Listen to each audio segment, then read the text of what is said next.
ಇನ್ನು ಜಮೀರ್ ಅವರ ಕರಿಯ ವಿವಾದ ವಿಚಾರಕ್ಕೆ ಸಂಬಂಧಪಟ್ಟ ಹಾಗೆ ಶಾಕ್ ಆದಿದೆಯಾ?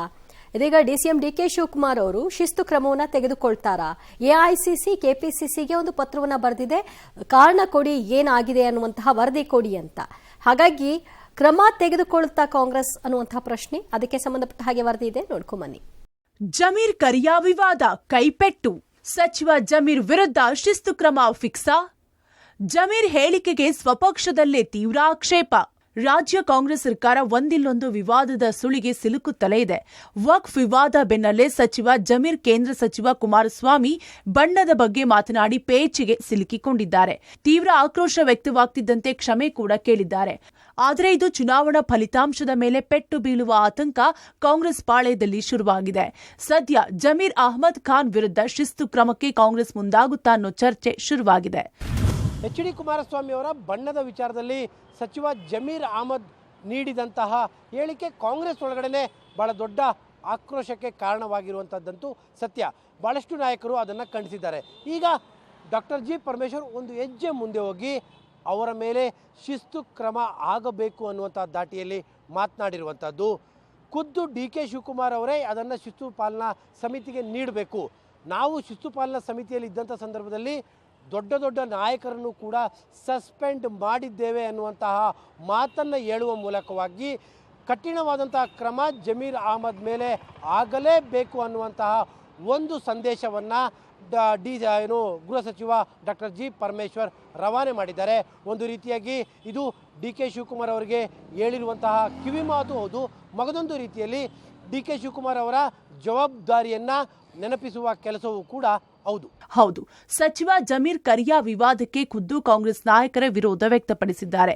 ಕೆಪಿಸಿಸಿ ಅಧ್ಯಕ್ಷರೂ ಆಗಿರುವ ಡಿಸಿಎಂ ಡಿಕೆಶಿ ಬಳಿಕ ಇದೀಗ ಗೃಹ ಸಚಿವ ಪರಮೇಶ್ವರ್ ಖಂಡಿಸಿದ್ದಾರೆ. ಜಮೀರ್ ವಿರುದ್ಧ ಶಿಸ್ತು ಕ್ರಮಕ್ಕೆ ಪರೋಕ್ಷವಾಗಿ ಆಗ್ರಹಿಸಿದ್ದಾರೆ. ಜಮೀರ್ ಹೇಳಿಕೆ ಪಕ್ಷಕ್ಕೆ ಹೊರೆಯಾಗಿದೆ ಅಂತ ಡಿಕೆಶಿ ಹೇಳಿದ್ದಾರೆ. ಡಿಕೆಶಿ ವರದಿ ಕೊಟ್ಟರೆ ಶಿಸ್ತು ಪಾಲನಾ ಸಮಿತಿ ಕ್ರಮ ತೆಗೆದುಕೊಳ್ಳಬಹುದು. ನಾನು ಸಮಿತಿ ಸದಸ್ಯನಾಗಿದ್ದಾಗ ಎಷ್ಟೇ ದೊಡ್ಡವರಿದ್ರೂ ನೋಟಿಸ್ ಕೊಡ್ತಿದ್ದೆ, ಅಗತ್ಯವಿದ್ರೆ ಸಸ್ಪೆಂಡ್ ಕೂಡ ಮಾಡ್ತಿದ್ವಿ ಅಂತ ಪರೋಕ್ಷವಾಗಿ ಜಮೀರ್ ವಿರುದ್ಧ ಕ್ರಮಕ್ಕೆ ಆಗ್ರಹಿಸಿದ್ದಾರೆ.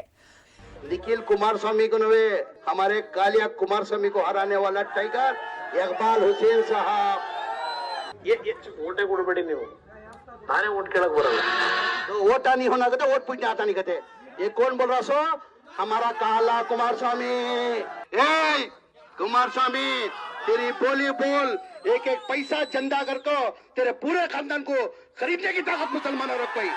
ಜಮೀರ್ ಅವರು ಅದು ಅವ್ರವ್ರ ಪರ್ಸನಲ್ ವಿಚಾರ. ನಂಬರ್ 1 ಮಾತಾಡಬಾರ್ದಾಯ್ತು. ಏನಿ ಕಪ್ಪು ಬಿಳುಪು ಅವೆಲ್ಲ ಸರಿ ಇಲ್ಲ. ಆಸ್ತಿ ವಿಚಾರ ಮಾತಾಡಬಾರ್ದು. ಇನ್ನೊಂದು ವಿಚಾರ ಮಾಡ್ತಾ ಯಾರು ಅದನ್ನು ನಾನು ಪಕ್ಷದ ಅಧ್ಯಕ್ಷನಾಗಿ ಹೇಳ್ತಾ ಇದ್ದೀನಿ. ಜಮೀರ್ ಮಾತಾಡಿದ್ದು ಅವರು ಪ್ರೀತಿಯಿಂದ ಮಾತಾಡಿದ್ರು, ಸಲಹೆಯಿಂದ ಮಾತಾಡಿದ್ರು, ಏನು ಮಾಡಿದ್ರು ತಪ್ಪೇ. ಅದನ್ನು ಜಮೀರ್ಗೆ ನಾವು ಆಂತರಿಕವಾಗಿ ನಾವು ಹೇಳಿದ್ದೇವೆ. ಅವ್ರು ಅದಕ್ಕೇನು ಬೇಕೋ ಕ್ಷಮಾಪಣೆ ಕೇಳಿದ್ದಾರೆ. I being a president I am telling you should not go to that level. ನಾನು ಜಮೀರ್ದು ಹೇಳ್ತಾ ಇದ್ದೀನಿ, ಇಟ್ ಈಸ್ ರಾಂಗ್. 4 ಗೋಡೆ ಮಧ್ಯದಲ್ಲಿ ಏನು ಮಾತಾಡೋದು ನಡೀತದೆ. ಆವಾಗ ಚೆನ್ನಾಗೂ ಇರ್ತದೆ. ಅದು ಈ ಸಿಂಗ್ಯುಲರ್ ಆಗಿ ಮಾತಾಡೋದಾಗ್ಲಿ ಬೈಯೋದಾಗ್ಲಿ ಚೆನ್ನಾಗಿದ್ದಾಗ ಏನು ಮಾತಾಡಿದ್ರು ಕೂಡ ಅದು ಒಂಥರ ಅಮೃತ ಇದ್ದಂಗೆ. ಸಾರ್ವಜನಿಕವಾಗಿ ಅದನ್ನೆಲ್ಲ ಹೇಳ್ಬಾರ್ದು. ಸಾರ್ವಜನಿಕವಾಗಿ ಹೇಳ್ಬಾರ್ದು. ಹಂಗಾಗಿ ಅವ್ರು ಮಾತಾಡೋ ಸ್ಪೀಡಲ್ಲಿ ಮಾತಾಡ್ಬಿಟ್ಟಾರೆ. ಬೀಝಡ್ ಅಂತ ಇರ್ತಾರಲ್ಲ ಮುಂದಗಡೆ ಅಭಿಮಾನಿಗಳು. ಹೇಳ್ಬಾರ್ದಾಗಿತ್ತು. ಯಾರೇ ಅವ್ರ ಏನೇ ವಿಶ್ವಾಸ ಇರಲಿ, ಪ್ರೀತಿ ಇರಲಿ, ಸ್ನೇಹ ಇರಲಿ, ಹೇಳ್ಬಾರ್ದಾಗಿತ್ತು. ಹೇಳಿದ್ದಾರೆ, ಅವರು ಹೇಳಿದ್ದಾರೆ. ಕೊಚ್ಚೆಯವ್ರ ಕೈಲಿ ಅಂತ ಅವರು ಹೇಳಿದಾರಲ್ಲ. ಇಬ್ರು ಹೇಳಿರೋದು ಸರಿ ಇಲ್ಲ. ಜಮೀರ್ ಅಹ್ಮದ್ ಅವರ ಸ್ಟೇಟ್ಮೆಂಟ್ ನಿಮ್ಮ ಪಾರ್ಟಿ ಹೊರೆ ಆಗ್ತಾ ಇದೆ ಅಲ್ಲ, ಹೊರೆ ಆಗಿದೆ ಅಂತ ಹೇಳಿ ನಮ್ಮ ಅಧ್ಯಕ್ಷರೇ ಹೇಳಿದಾರಲ್ಲ. ನಮ್ಮ ಪ್ರದೇಶ ಕಾಂಗ್ರೆಸ್ ಸಮಿತಿ ಅಧ್ಯಕ್ಷರು ಚುನಾವಣೆ ಆದಮೇಲೆ ಆ ಚುನಾವಣೆಯಲ್ಲಿ ಅವರ ಹೇಳಿಕೆ ಸ್ವಲ್ಪ ನಮಗೆ ತೊಂದರೆ ಆಯಿತು ಅದರಿಂದ ಅಂತಲೂ ಕೂಡ ಅಧ್ಯಕ್ಷರೇ ಹೇಳಿದ್ದಾರೆ.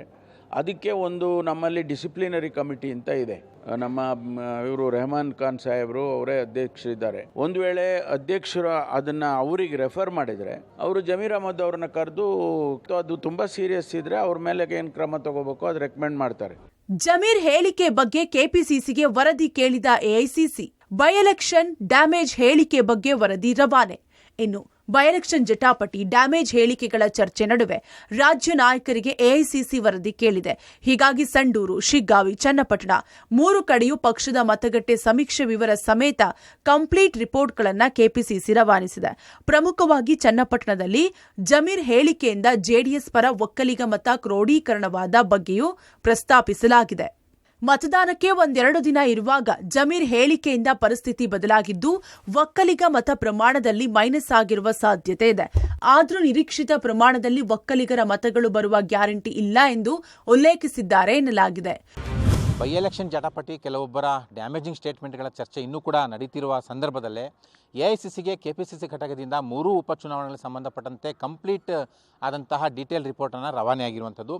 ಮುಖ್ಯವಾಗಿ ಚನ್ನಪಟ್ಟಣ ಚುನಾವಣೆ ಕಣದಲ್ಲಿ ಏನಾಗಿತ್ತು, ಯಾರೆಲ್ಲ ಏನು ಹೇಳಿಕೆ ಕೊಟ್ಟಿದ್ರು, ಯಾರೆಲ್ಲ ಏನು ಜವಾಬ್ದಾರಿ ನಿರ್ವಹಣೆ ಮಾಡಿದ್ರು, ಗ್ರೌಂಡ್ ರಿಯಾಲಿಟಿ ಯಾವ ರೀತಿ ಇತ್ತು, ಅಪೋಸಿಷನ್ನವರ ತಂತ್ರಗಾರಿಕೆ ಏನಿತ್ತು, ಮುಖ್ಯವಾಗಿ ಯಾವೆಲ್ಲ ಇಶ್ಯೂಗಳು ಚನ್ನಪಟ್ಟಣ ಚುನಾವಣೆ ಮೇಲೆ ಪರಿಣಾಮ ಆಗಿದ್ವು, ಇದ್ರ ಜೊತೆಗೆ ಮತದಾನಕ್ಕೆ 1-2 ದಿನಗಳಿದ್ದಾಗ ಜಮೀರ್ ಅಹಮದ್ ಅವರ ಹೇಳಿಕೆಗಳ ಇಂಪ್ಯಾಕ್ಟ್ ಏನು, ಇದರೆಲ್ಲದರ ಬಗ್ಗೆಯೂ ಕೂಡ ಕೆಪಿಸಿಸಿ ಡೀಟೇಲ್ ಆಗಿ ವರದಿಯನ್ನು ರವಾನೆ ಮಾಡಿದೆ. ಜೊತೆಗೆ ಸಂಡೂರು ಸಂಬಂಧಪಟ್ಟಂತೆ, ಶಿಗ್ಗಾವಿ ಸಂಬಂಧಪಟ್ಟಂತೆಯೂ ಕೂಡ ಗ್ರೌಂಡ್ ರಿಯಾಲಿಟಿ ಮತ್ತು ಗೆಲ್ಲುವಂತಹ ವಿಶ್ವಾಸವನ್ನು ಕೂಡ ವರದಿಯಲ್ಲಿ ಉಲ್ಲೇಖ ಮಾಡಿದೆ.